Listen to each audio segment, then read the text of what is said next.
The Denver City Council voted unanimously this week to remove the sales tax on feminine products sold within the city. Meanwhile, a city council committee heard arguments on a bill that would make 21 the minimum age for any vaping products in Denver. Ben, I'm a little puzzled on this one. I would have thought a tax on feminine products, this would have been a headline we would have read in 1965, not 2019. But the other one about making vaping something over 21, I think that horse has kind of left the barn, but maybe I'm wrong. What do you make from what we heard from the city council this week?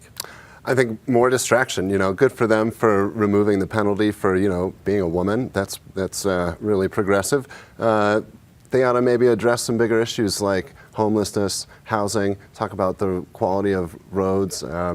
It's I think another reflection of where we're at with leadership, and no surprise that we've got a record number of candidates challenging incumbents on city council. Brother Jeff, two very different issues coming up in the city council this week. You can take your pick on the delay of one, the surprise the other. What do you think? I think it's a huge issue when you talk about tampons. It makes me say that we need more women in policy positions. We need more women in the legislature. I know Representative Harrod went and took this issue of tampons being accessible to women in the Department of Corrections.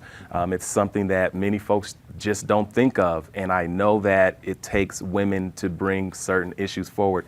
In terms of the vaping, I just think that we need to know if you're an adult or not. If you're 18 and you can go to war, if you're 18 and you can vote, then you're 18, you should be able to decide if you want to vape or not.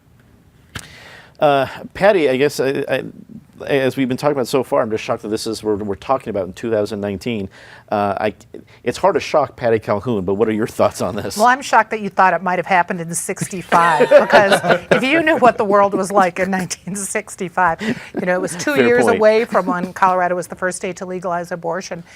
The interesting thing is that we've had a majority female city council for a long time. So this should have happened 10 years ago, 20 years ago. Fortunately, it did happen. It is a really easy inequity to fix, and it's nice that they finally have gotten around to it.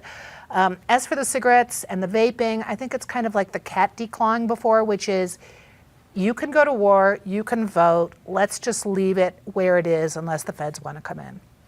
David, wrap it up for us. The issues of the city council this week, substantive? Well, their tax cut, which always makes me happy when a sentence starts with that, amounts to about $3 per woman per year.